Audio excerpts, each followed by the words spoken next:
Assalamualaikum warahmatullahi wabarakatuh.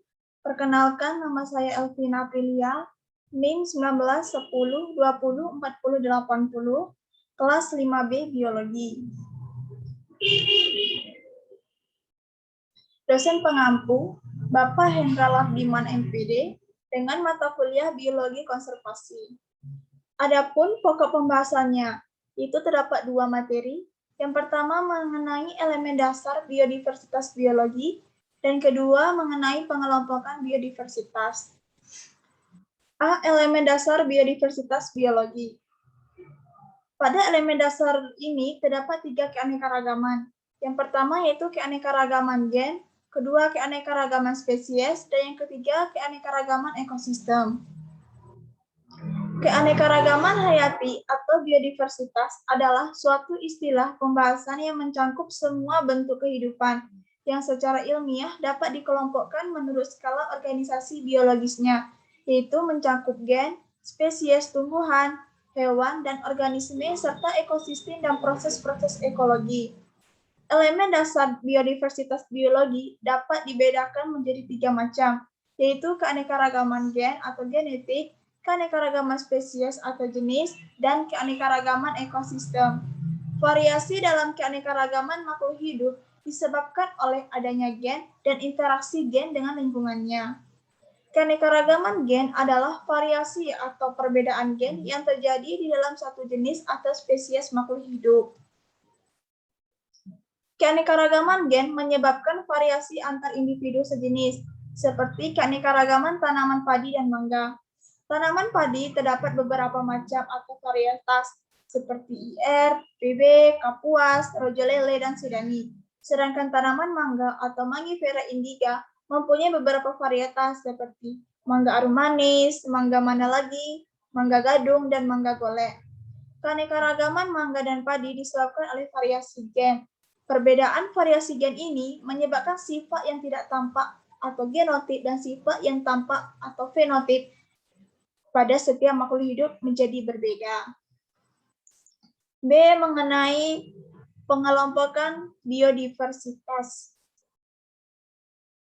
Dalam pengelompokan biodiversitas ini terdapat 3 pengelompokan. Yang pertama yaitu pengelompokan tingkat gen. Gen merupakan faktor pembawa dan pengendali sifat-sifat makhluk hidup yang terdapat di dalam kromosom. Keanekaragaman sifat genetik pada suatu makhluk hidup dikendalikan oleh gen-gen yang ada di dalam kromosom yang dimilikinya. Kromosom tersebut dapat didapatkan dari kedua induknya melalui pewarisan sifat. Variasi makhluk hidup dapat terjadi akibat perkawinan, sehingga susunan gen keturunannya berbeda dengan susunan gen induknya. Selain itu, variasi makhluk hidup dapat pula terjadi karena interaksi gen dengan lingkungannya. Contohnya seperti bibit yang diambil dari batang induk mangga yang memiliki sifat genetik berbuah dengan buah yang besar. Dan apabila mangga tersebut ditanam pada area yang berbeda, maka ada kemungkinan tidak akan menghasilkan buah mangga berukuran besar seperti sifat genetik induknya. Yang kedua yaitu pengelompokan tingkat spesies. Keanekaragaman spesies adalah perbedaan yang dapat ditemukan pada komunitas atau kelompok berbagai spesies yang ada hidup di suatu tempat.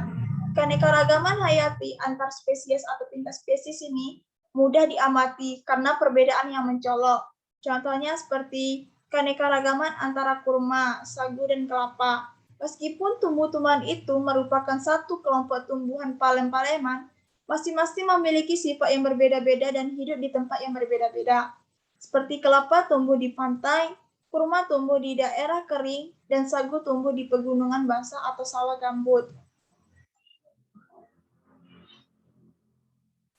Contoh lainnya yaitu variasi antar kucing, singa, dan harimau. Ketiga hewan tersebut termasuk dalam satu kelompok kucing. Namun singa, kucing, dan harimau terdapat perbedaan fisik, habitat, dan tingkah laku. Untuk mengetahui keanekaragaman hayati tingkat spesies pada tumbuhan dan hewan, maka dapat diamati dengan ciri-ciri fisiknya. Yang ketiga yaitu pengelompokan tingkat ekosistem. Keanekaragaman ekosistem adalah suatu interaksi antar komunitas dan lingkungan abiotiknya pada suatu tempat dan waktu tertentu. Ekosistem dapat terbentuk disebabkan adanya berbagai kelompok spesies yang dapat menyesuaikan diri dengan lingkungannya. Setelah itu, saling mempengaruhi antar spesies dengan spesies dan enggan lingkungannya abiotik tempat hidup, semisal suhu, air, udara, tanah, cahaya, matahari, kelembapan, dan mineral. Ekosistem berbeda dengan lainnya sesuai dengan spesies pembentuknya. Terdapat beberapa ekosistem, di antaranya yaitu ekosistem sungai, ekosistem rawa, ekosistem terumbu karang, ekosistem laut dalam, ekosistem padang lumut, ekosistem mangrove, ekosistem danau, ekosistem pantai pasir, dan lain-lainnya. Selain ekosistem alami tersebut, terdapat juga ekosistem buatan manusia, seperti agroekosistem yang terdapat di sawah, kebun, dan ladang. Hanya saja, agroekosistem ini memiliki tingkat keanekaragaman spesies yang lebih rendah dibandingkan dengan ekosistem alamiah, tetapi mempunyai tingkat keanekaragaman genetik yang lebih tinggi. Suatu ekosistem sangat dipengaruhi oleh komponen biotik dan abiotiknya. Keanekaragaman ekosistem dapat diamati pada tingkat organisasi kehidupan yang lebih besar. Demikianlah pembahasan pada video kali ini. Jika terdapat kesalahan, saya mohon maaf.